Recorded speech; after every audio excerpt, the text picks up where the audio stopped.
لا يبلغ مدحته القائلون ولا يحصي نعماءه العادون ولا يعدي حقه المجتهدون الذي ليس لصفته حد محدود ولا نعت موجود ولا وقت معدود ولا أجل ممدود فطر الخلائق بقدرته ونشر الرياح برحمته الصلاة والسلام على الرسول المسدد المصطفى الأمجد المحمود الأحمد سيدنا مولانا ومولى الكونين جد الحسن والحسين وعاني أبا القاسم محمد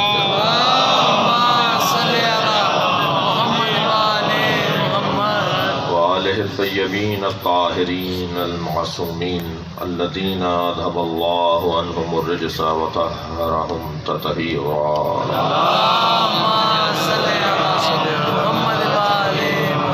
ولعنة الله على أعدائهم أجمعين من يوم عداوتهم إلى قيام يوم الدين أما بعد قال الحكيم في قرآن الكريم بسم الله الرحمن الرحيم أتى أمر الله فلا تستعجلوه سبحانه وتعالى عما يشركون صلوات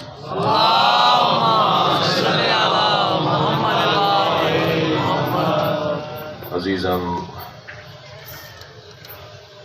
رامش علوی کے والد گرامی کی مغفرت کے لیے بلند تر صلوات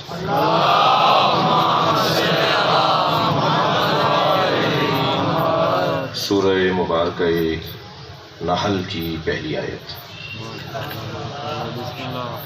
اللہ اپنے اس کلام میں خبر دے رہا ہے میری اور آپ کی خبر تو تصدیق اور تردید کا شکار ہوتی ہے کبھی اس کی تصدیق کی ضرورت ہوتی ہے کبھی اسے تردید کا شکار کیا جاتا ہے مگر اللہ کی خبر اللہ کی ہے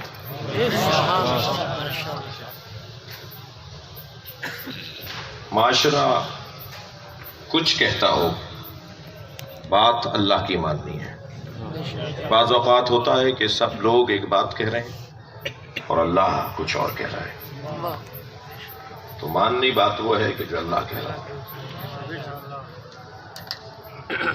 محفل پڑھ رہا ہوں اس لیے ممبر کا مزاح بھی روا اور جائز ہے ایک شخص کو باندھ کر لٹا دیا اور مولانا صاحب نماز جنازہ پڑھانے لگے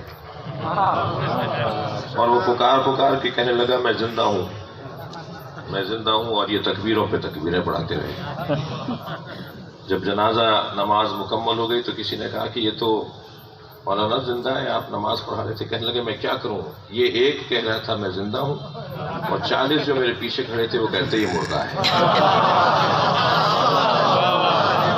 تو میں ایک کی مانوں یا 40 کی مانوں تو بعض اوقات اس انداز سے اکثریت کی رائے جو بنائی جاتی ہے اس کی بنیاد پہ کہا جاتا ہے کہ جی سب یہ کہہ رہے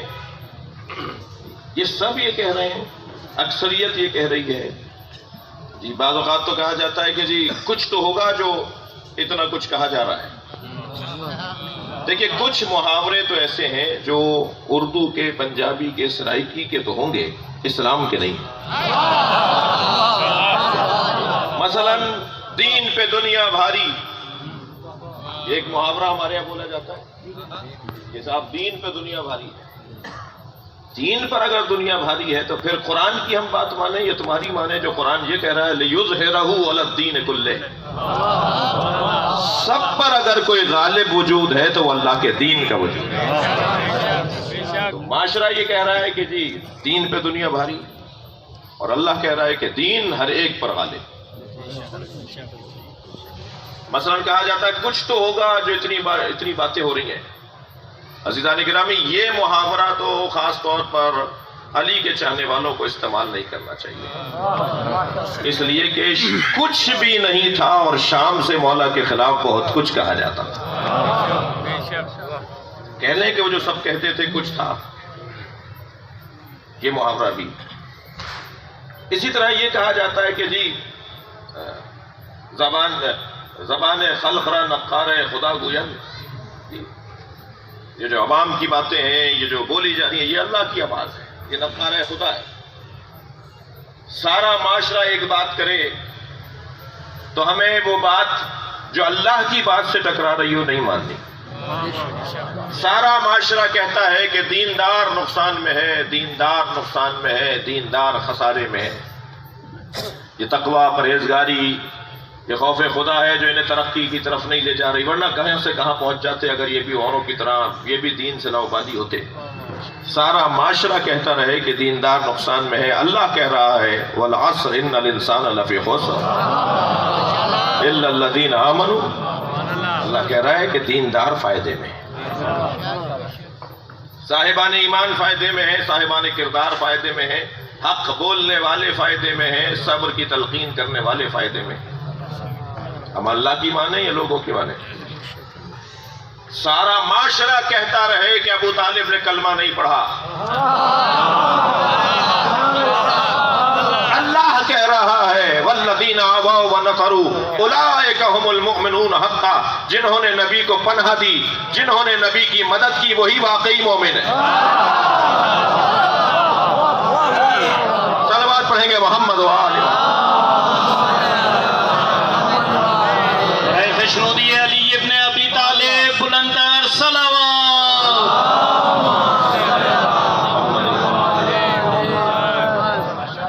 تو سب کی بات ہمیں نہیں ماننی، ہمیں بات اللہ کی ماننی۔ اللہ نے اس مضمون سے متعلق جس کے لیے میں اور آپ اس وقت جمع ہیں، حسین رات ہے، جمیل رات ہے، دیکھیے نبی کے آنے پر کتنے نبی خوش ہوئے، سیدہ کے آنے پر کتنے اللہ کے ولی خوش ہوئے، امام حسن کی آمد ہوئی تو کتنے خوش ہوئے، یہ ساری گنتیاں گنتے رہیے، امام زمانہ کے آنے پر سب خوش ہوئے۔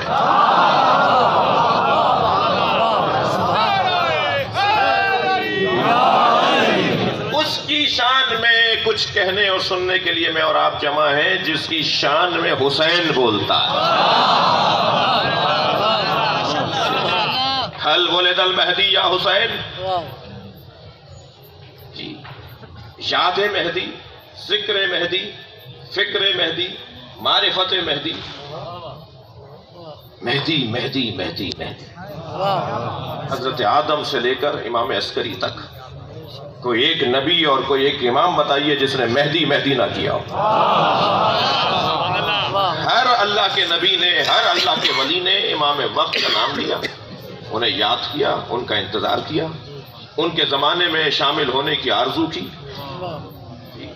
پوچھا کسی نے یا حسین حل ولد المہدی، کیا امام زمانہ امام مہدی کی ولادت ہو گئی؟ فرمایا لا لو ادرکتہ لخدمتہ ایام حیاتی۔ کیا حسین جملہ ہے۔ فرمایا اگر حسین کی زندگی میں مہدی کی ولادت ہو جاتی تو حسین مہدی کی خدمت کے لیے خود کو وقف کر دیتا۔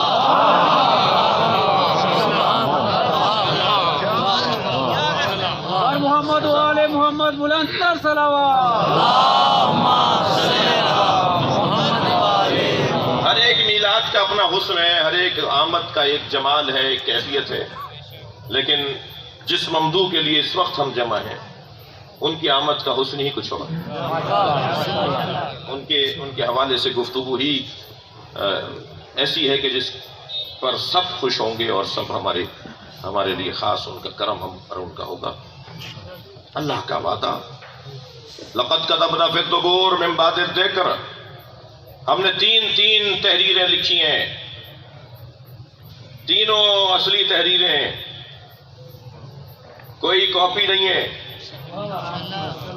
تین ہم نے تحریریں لکھی ہیں۔ لقد كتبنا في الزبور من بعد الذکر ان الارض يرثها عبادی الصالحون، تورات میں، زبور میں، اور یہ قرآن کی آیت ہے سورہ مبارکہ انبیاء، ہم نے تین جگہ پر لکھ دیا کہ اس زمین کے وارث ہمارے نیک اور صالح بندے ہیں۔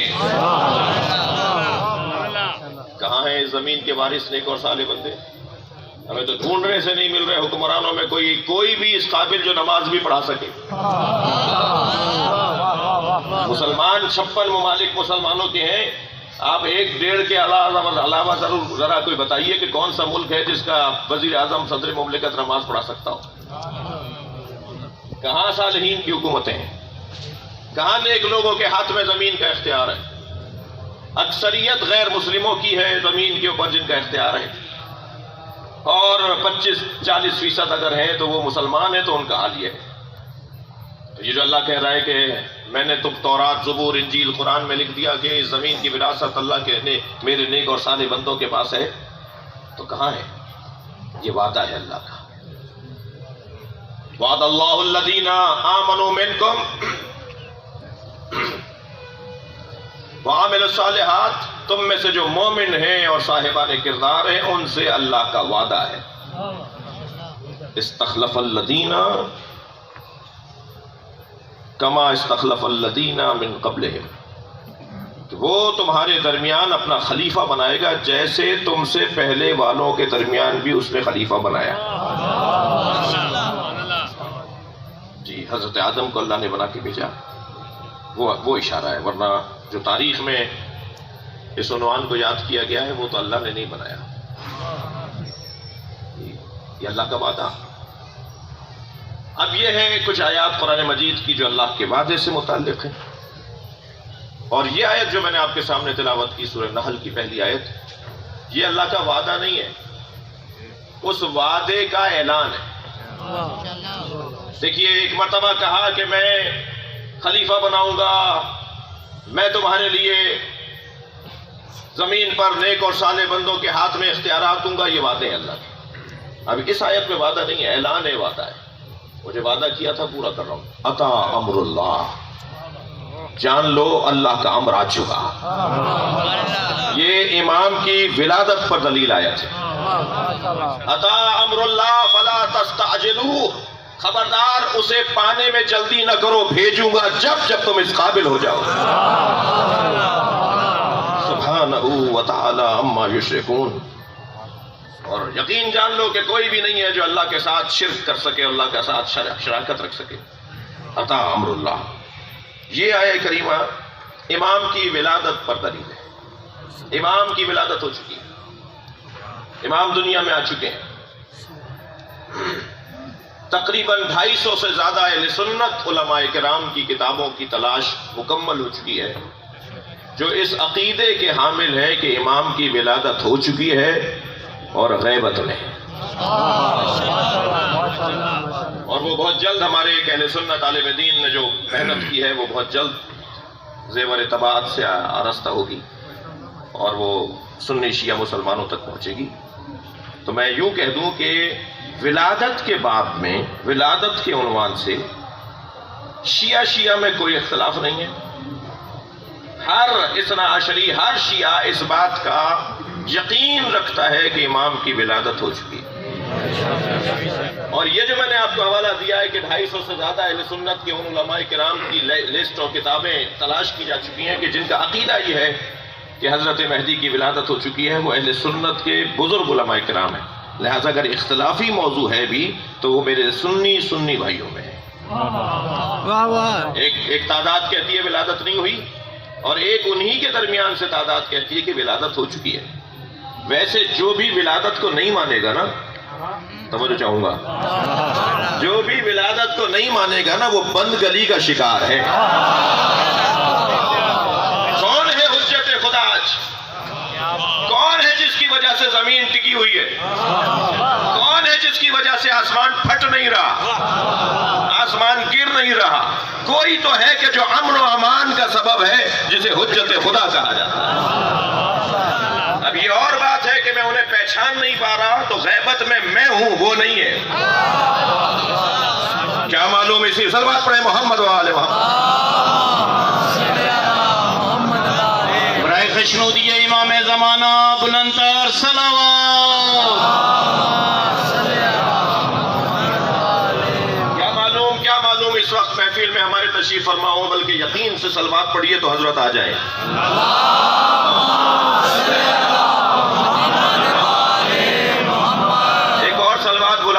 لیجئے پڑھیے.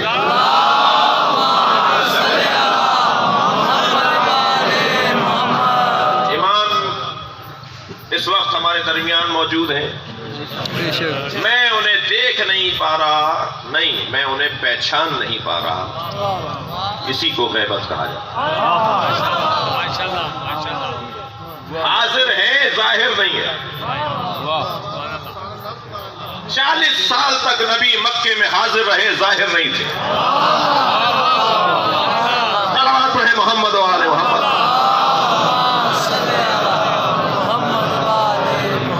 40 سال کے بعد جب ظاہر ہونے لگے تو نبی تو اس وقت بھی تھے جب ظاہر نہیں تھے.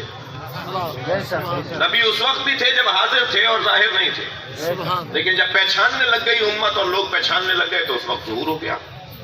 ہمارے درمیان امام موجود ہیں, ہم بس جس دن پہچاننے لگ جائیں گے وہی ظہور کا دن ہوگا. تو ولادت امام کی ہو چکی ہے, یہ اللہ نے اعلان کر دیا ہے. اتا امر اللہ فلا تستعجلوا. اللہ کا امر آ چکا ہے, اسے پانے میں جلدی نہ کرو.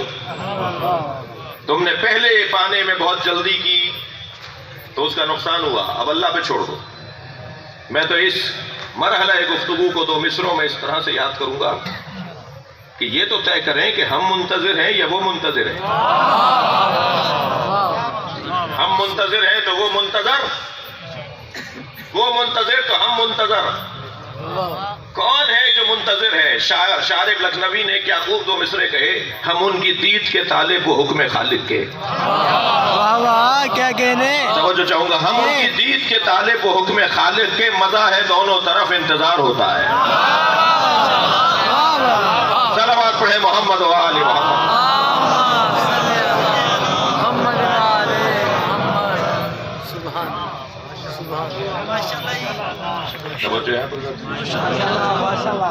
چاہیے تھوڑی سی روشنی اس کو تبدیل کر سکتے ہیں. میں ادھر کے مومنین کی زیارت نہیں کرتا, ہے نہیں شاید.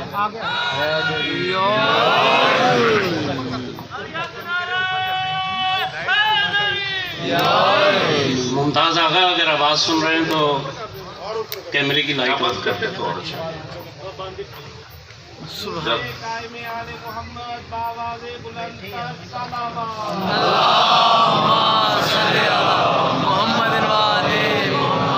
موجودہ انتظامیہ سے عرض کروں گا کہ باہر کی محفلوں کے لیے آپ کے پاس جگہ بہت ہے.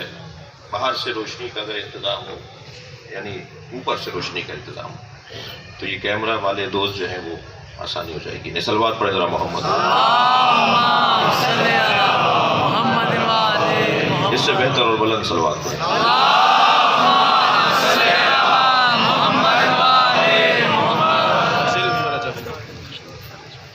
انسان واحد مخلوق ہے جو گھر بناتی ہے, محلے بساتی ہے, شہر تعمیر کرتی ہے. یہ مخلوق واحد مخلوق ہے جو ملک تعمیر کر کے اور بنا کر زندگی گزارتی ہے. حیوانات میں اجتماعیت اور قبیلے کا نظام نہیں ہے. وہ جو اپنے ہم جنس کے ساتھ کبھی کبھی حمایت کے لیے باہر نکل آتے ہیں, وہ فطری مسائل ہیں, وہ فطرتی مسائل ہیں, وہ اخلاقیات اور تربیت کا عنوان نہیں. ان کی فطرت کے اندر جو چیزیں پائی جاتی ہیں, حیوان اس کا اظہار کرتا ہے. اور بعض اوقات اگر حیوان اپنی فطرت پر بھی عمل نہ کر رہا ہو تو اسے پاگل جانور کہا جاتا ہے. مثلا سانپ کا کام کاٹنا ہے, اگر وہ نہ کاٹے تو یہ پاگل ہے. انسان واحد مخلوق ہے جو گھر بساتا ہے, گھر بناتا ہے, پھر شہر اور محلے, اور پھر شہر اور پھر ملک بناتا ہے. جب بھی مل کر رہنے کا منظر سامنے آئے گا تو مزاجوں کا اختلاف, مفادات کا اختلاف, ترجیحات کا اختلاف سامنے آئے گا. پڑوسی کے کچھ خواہشات اور مفادات ہیں اور برابر میں رہنے والے کے کچھ اور مفادات ہیں. جب مفادات آپس میں ٹکرائیں گے تو فساد لازم آئے گا. لوگوں نے شہر تو بسانا شروع کیے, ملک تو بنانا شروع کیے, لیکن جب مفادات کے ٹکراؤ سے فساد ہونے لگا تو پھر انہوں نے پولیس بنانا شروع کی. واہ واہ جی ماشاءاللہ. فورس ہو، کوئی ڈنڈا بردار ہو، کوئی دھوس روب والا ہو کہ جو ان مفادات کے ٹکراؤ کے درمیان کوئی فصیل قائم کرے، کوئی فیصلہ کرے، کوئی فیصل وجود بنے.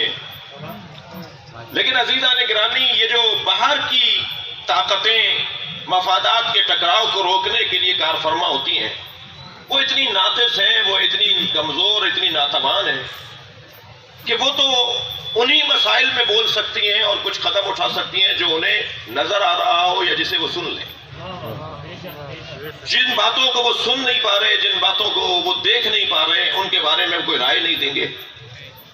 اسلام نے شدت سے روک دیا، خبردار گلی کوچے کے اندر، چوراہے چوک کے اوپر اگر کوئی کام ایسا ہو رہا ہو جو مفادات کے ٹکراؤ کا ہو تو پھر ادارے آگے بڑھیں اور ان دونوں کے درمیان کو صلح صفائی کروائیں. لیکن جو گھر میں کام ہو رہا ہے اسے تو حق ہی نہیں ہے کہ وہ دیوار باندھ کر جائے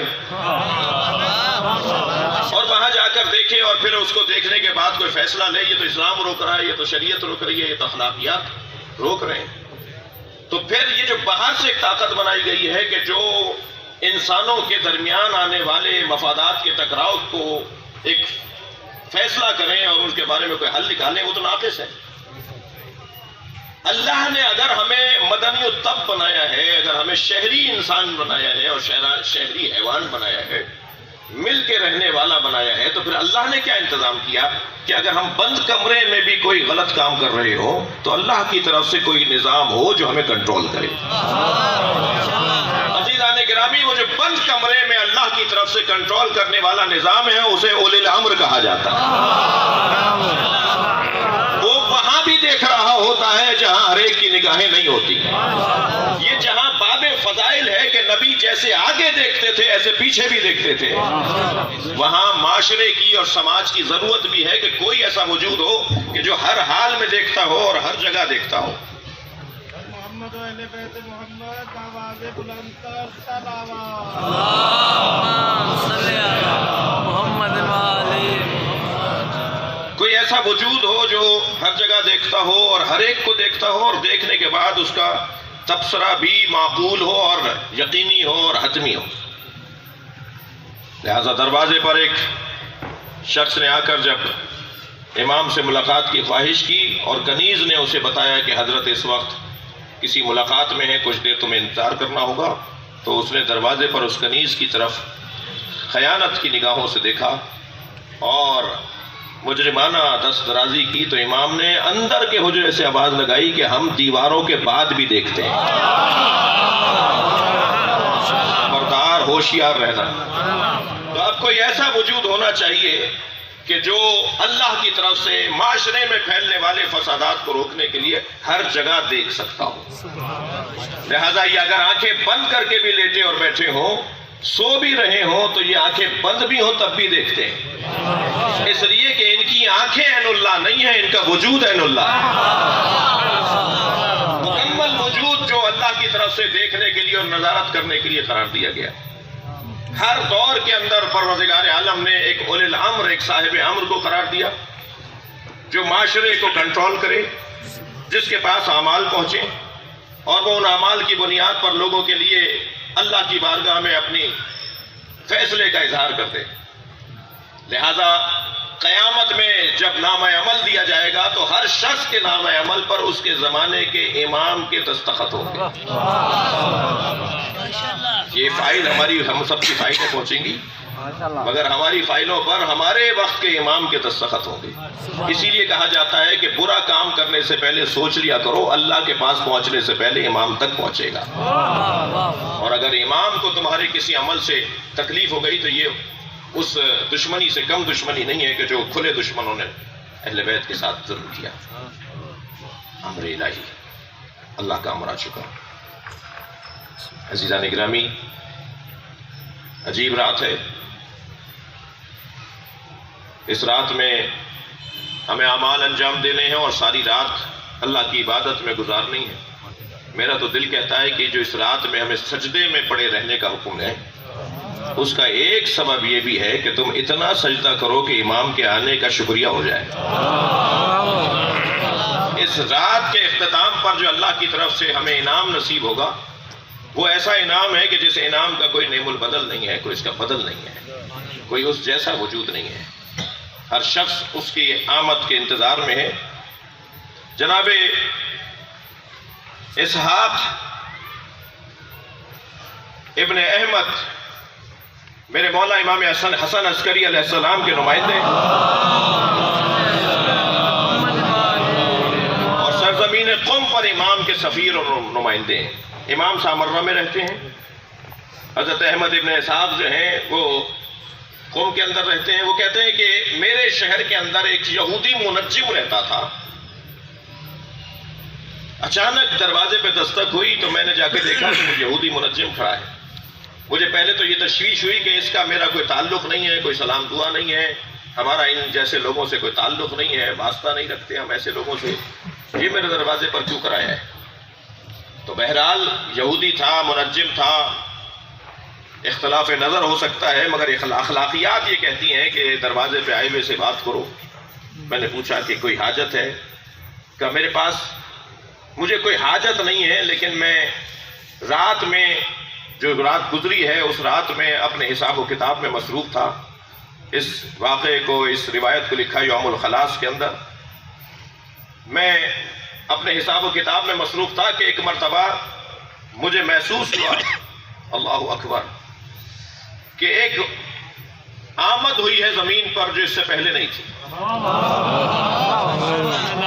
کہا جی کیسی آمد ہے؟ کہا قد ولدا مولود فی وقت قضا، فلاں وقت میں ایک مولود کی ولادت ہوئی ہے۔ لا یکون ھذا المولود، یہ پیدا ہونے والا، ولادت پانے والا نہیں ہو سکتا الا نبیا او وصی نبی، یا یہ دنیا میں آنے والا نبی ہے یا وصی نبی ہے۔ میں نے اس سے کہا کہ اور کچھ کہو۔ کہا ان نظر یدلنی، میری نظر یہ ہے کہ یہ آنے والا انہو یملک الدنیا شرقا و غربا سہلا و جبلا، یہ آنے والا ایسی حکومت بنائے گا جس کی حکومت شرق اور غرب تک پھیلے گی، جس کی حکومت زمین کے ہر گوشے تک پھیلے گی۔ کوئی زمین پر پہاڑ نہیں ہوگا جو اس کے قابو میں اور کنٹرول میں اور تسلط میں نہ ہو۔ یہ ایک ایسا وجود زمین پر آ چکا ہے کہ جس کے وجود نے ہمیں خوشحالیاں دینی ہیں، ہمیں راحتیں دینی ہیں۔ کہتا ہے حتی لا یبقى علی وجہ الارض، حتی لا یبقى علی وجہ الارض احدا الا وان له وقالا بولایتہ، کوئی زمین پر باقی نہیں رہے گا مگر وہ شخص اس کی ولایت کا اقرار کرے گا۔ یہ وہ آیا ہے کہ جس کو سب مانیں گے، جس کا اقرار سب کریں گے، اور اس کے خلاف کوئی جا نہیں سکے گا۔ پوری کائنات پر اس کی حکومت ہوگی۔ جناب احمد ابن اسحاق کہتے ہیں کہ یہ کہہ کر مجھے چلا گیا تو میں سوچتا رہا یہ مجھے کیوں بتانے آیا؟ تو ایک مرتبہ شوق بڑھنے لگا کہ بہرحال میرا تعلق اس گھرانے سے ہے کہ جو گھرانہ مہدی کا انتظار کر رہا ہے۔ میں نے اپنے غلام سے کہا کہ سامان سفر باندھو، ہمیں سامرہ امام سے ملاقات کے لیے جانا ہے۔ میں سفر طے کرتا ہوا، تھک تو نہیں رہے میری باتوں سے، میں سفر طے کرتا ہوا، میں رستوں کو طے کرتا ہوا، گزارتا ہوا پہنچا ہوں سرزمین سامرہ پر۔ اور جب میں وہاں پہنچا تو امام سے ملاقات اور اذن ملاقات میں نے چاہا تو کچھ دیر کے بعد مجھے حضرت کے گھر میں لے جایا گیا۔ جیسے ہی میں گھر میں داخل ہوا اور میں نے حضرت کو سلام کر کے چاہا کہ ادب کروں، ہاتھ کا بوسہ لوں، تو انہوں نے ہاتھ کھینچتے ہوئے فرمایا کہ پہلے اپنے امام کو تو سلام کر لو۔ اور جس طرف انہوں نے اشارہ کیا وہ ایک گہوارہ تھا جس میں ایک نومولود ایک بچہ لیٹا ہوا تھا۔ میں قریب گیا اور میں نے قریب جا کر ان کا چہرہ دیکھا۔ تعجب مجھے یہ ہو رہا تھا کہ میں اس بچے سے کیا بات کروں کہ ان کے چہرے پر میری نگاہ پڑی تو ان کا جلال وجہ ایسا تھا کہ میری نگاہیں ان کے، میں نے ہمت کر کے ان کی آنکھوں کی طرف دیکھا تو آنکھوں میں اتنا ٹھہراؤ تھا۔ دیکھیے ایک جملہ کہہ دیتا ہوں کہ جو نومولود بچہ ہوتا ہے اس کی آنکھیں ٹھہری بھی نہیں ہوتی۔ کہنے لگے ان کی آنکھوں میں اتنا ٹھہراؤ تھا کہ وہ مجھے ایک لمحے بھر کے لیے دیکھتے تھے تو ایسا لگتا تھا کہ آسمان مجھ پہ گر سکتا ہے اور زمین مجھ پہ پھٹ سکتی ہے۔ میں نے امام کی طرف رخ کر کے کہا مولا یہ بچہ کون ہے؟ تو حضرت نے فرمایا کہ جس بچے کا انتظار آدم سے لے کر خاتم تک کرتے رہے یہ وہی مولود ہے۔ سلوات مل کر ہدیہ کریں۔ برائے خشنودی امام زمانہ بلندتر صلوات۔ یا امام المنتظر، یا امام المنتظر، نعرہ حیدری۔ کہتے ہیں میں پلٹا پھر گہوارے کی طرف اور میں نے پڑھ کر سلام کیا، اور سلام کر کے میں نے چہرے پر غور سے دیکھا تو چہرہ قمری الوجہ تھا۔ کہتے ہیں کہ میں نے اتنا حسین بچہ اور اتنا حسین چہرہ نہیں دیکھا جو چہرہ میں دیکھ رہا تھا۔ میں نے ان کے چہرے کی طرف دیکھتے ہوئے کہا کہ آپ کی امامت پر دلیل کیا ہے؟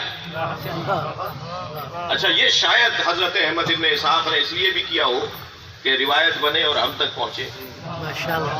ہمیشہ اظہار اس لیے نہیں ہوتا کہ یقین نہیں ہے، کبھی کبھی اہل یقین بھی اظہار کرتے ہیں، اہل یقین بھی پوچھتے ہیں، بات کرتے ہیں۔ فرمایا آپ کے وجود پر آپ کی امامت پر دلیل کیا ہے؟ تو وہ بچہ فصیح عربی میں گویا ہوا، جیسا کوئی خطیب اور کوئی ادیب بات کرتا ہے اس لب و لہجے میں وہ بچہ گویا ہوا اور کہا میرے چہرے کا نور اور میری آنکھوں کی ٹھنڈک تمہیں دلیل نہیں مل رہی؟ میں امام ہوں۔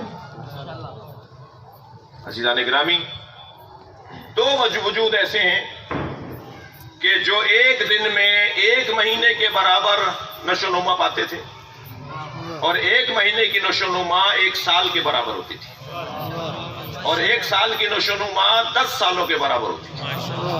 ان میں ایک جناب زہرا، برائے خشنودی جناب سیدہ طیبہ طاہرہ بلندتر صلوات، اور ایک امام زمانہ امام مہدی۔ ایک دن کی ولادت، ایک دن کی آمد تو وہ ایک مہینے کے برابر لگیں گے، ایک مہینے کے ہو جائیں گے تو سال برابر لگیں گے۔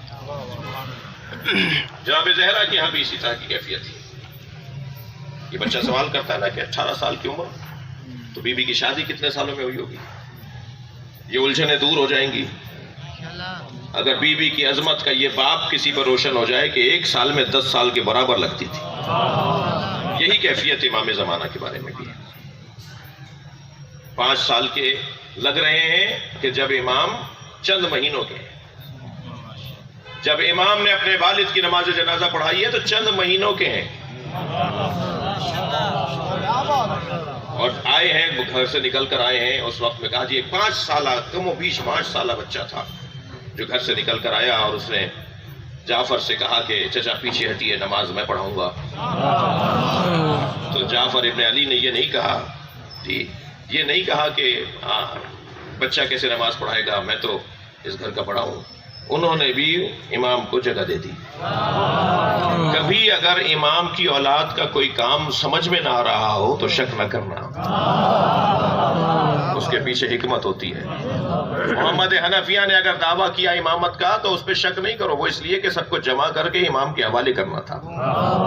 جب دعویٰ کر لیا تو دعوے پر دلیل چاہیے تھی، کہنے لگے میں بھی حجر اسود کو سلام کرتا ہوں، زین العابدین بھی سلام کریں، جس کا جواب آ جائے گا وہی امام ہے۔ خود تو جانتے تھے نا کہ میرا جواب نہیں آئے گا، ہر شخص سے زیادہ اس کے اوپر اور کون گواہ ہوتا ہے؟ مجھے پتا ہے نا میں کیا ہوں، آپ کو پتا ہے آپ کیا ہیں، دنیا کچھ بھی کہتی رہے مگر مجھے تو پتا ہے نا میں کیا ہوں۔ حضرت محمد حنفیہ کو تو پتا تھا نا میں کیا ہوں، جانتے تھے نا کہ حجر اسود مجھے جواب نہیں دے گا، مگر ایسی دلیل بنا دی کہ جس کا ثبوت صرف امام سجاد کے پاس ہے۔ اور دونوں ہستیاں آگے بڑھیں اور محمد حنفیہ نے بھی حجر اسود کو سلام کیا، جواب نہیں آیا۔ کسی نے کہا حضور دوبارہ کیجئے، سلام کیا، جواب نہیں آیا۔ سب کی خواہش پر تیسری دفعہ بھی سلام کر لیا، جواب نہیں آیا۔ اور امام جیسے ہی آگے بڑھے تو حجر اسود نے سلام کرنا شروع کیا۔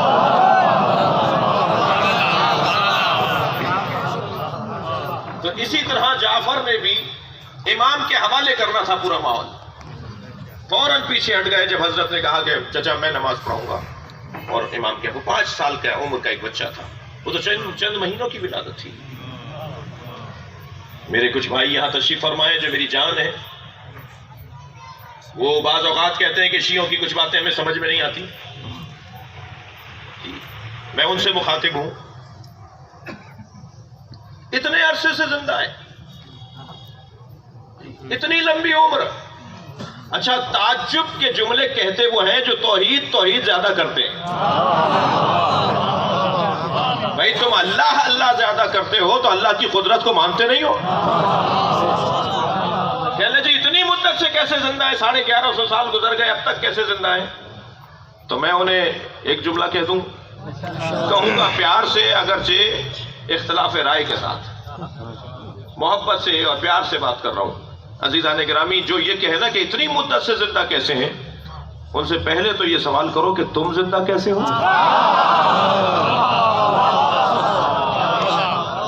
کس نے رکھا ہوا ہے؟ ہمارے بس کی ہے زندہ رہنا؟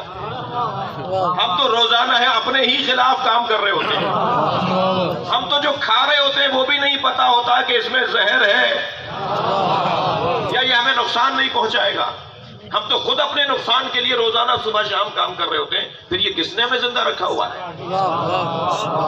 جس نے ہمیں زندہ رکھا ہوا ہے اسی نے مہدی کو زندہ رکھا، ورنہ کوئی بتا دے کہ ہم کیسے زندہ ہیں؟ موٹی سی بات ہے کہ امام کی حیات قدرت پروردگار کی دلیل ہے، ماننا پڑے گا، اگر امام کی ولادت کو نہیں مانیں گے تو ماننا پڑے گا کہ زمانہ حجت خدا سے خالی ہے۔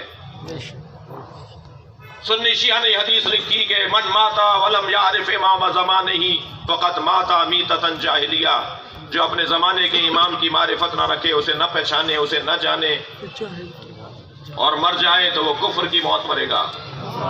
تو ہر زمانے میں حجت خدا کا ہونا ضروری ہے، اور یہ محفل سج ہی اسی لیے رہی ہے کہ ہم ان کے دروازے پر بیٹھ کر یہ اعلان کریں کہ ہم آپ کے چاہنے والے ہیں، چاہے وہ سنی ہو یا وہ شیعہ ہو۔ عزیزان گرامی، حضرت ہمارے درمیان موجود ہیں، اور آج رات کے اختتام پر آپ ایک عمل بھی انجام دیتے ہیں، وہ ہے عریضہ ڈالنے کا عمل، عریضہ لکھنے کا عمل۔ بعض جدید افکار سے مزین افراد کچھ شکوک کا شکار ہوتے جا رہے ہیں، میں ان کے لیے بھی ایک جملہ کہوں گا کہ یہ حضرت حسین ابن روح کو پکار کر جو آپ عریضہ ڈالتے ہیں، یہ ہمارے یہاں آج سے نہیں ہے۔ مسئلہ عریضے کا بہت روشن ہے، مذاق کرنے لگے، خط لکھتے ہیں آپ نے، خط پہنچتا ہے ان تک، کہاں ڈالتے ہیں؟ جی نہر میں، دریا میں، پانی میں، سمندر میں۔ اچھا پھر پہنچ جاتا ہے۔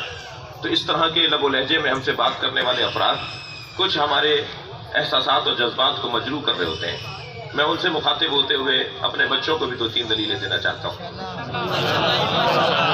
ہاں، خط 2 وجہ سے لکھا جاتا ہے، ایک تو خیریت پتہ کرنے کے لیے لکھا جاتا ہے،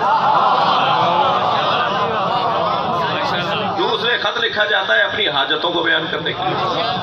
اپلیکیشن لکھی جاتی ہے، درخواست لکھی جاتی ہے، خط لکھا جاتا ہے، ہم اپنی حاجتیں پیش کرنے کے لیے، اپنے مسائل بیان کرنے کے لیے خط لکھتے ہیں، یا خیریت پوچھنے کے لیے رشتہ داروں کو خط لکھتے ہیں۔ تو ہم جو عریضہ لکھ رہے ہیں، لکھیں گے اس رات کے اختتام پر، تو کس وجہ سے لکھ رہے ہیں؟ اگر خیریت پوچھنے والا پہلو ہے تو میں ایک جملہ کہہ کر آگے بڑھ جاؤں، خیریت تو ان کی ہے اس لیے کہ آسمان رکا ہوا ہے، خیریت تو ان کی ہے اس لیے کہ زمین ٹکی ہوئی ہے، اور لفظ بہتر کر لوں، وہ خیریت سے ہیں اس لیے کہ میرے ساتھ چل رہے ہیں۔ ہم خیریت کی وجہ سے انہیں خط نہیں لکھ رہے، خیریت تو ان کی ہمیں مل رہی ہے، ہم اپنی حاجت کے لیے انہیں خط لکھ رہے ہیں۔ اور حاجت، کیا ہم خط نہیں لکھیں گے تو ہماری حاجتوں کو جانتے نہیں ہیں؟ ہم خط نہیں لکھیں گے تب بھی وہ ہماری حاجتوں کو جانتے ہیں، مگر کوئی آداب بھی ہوتے ہیں، کوئی تہذیب بھی ہوتی ہے، کچھ ادب کا تقاضا بھی ہوتا ہے۔ کہنے لگے اچھا خط لکھتے ہو تو جواب آتا ہے؟ ہم نے خط لکھا کہ ہماری فلاں پریشانی دور ہو جائے، تو کیا وہ جواب لکھیں گے پریشانی دور ہو گئی، یا پریشانی دور کریں گے؟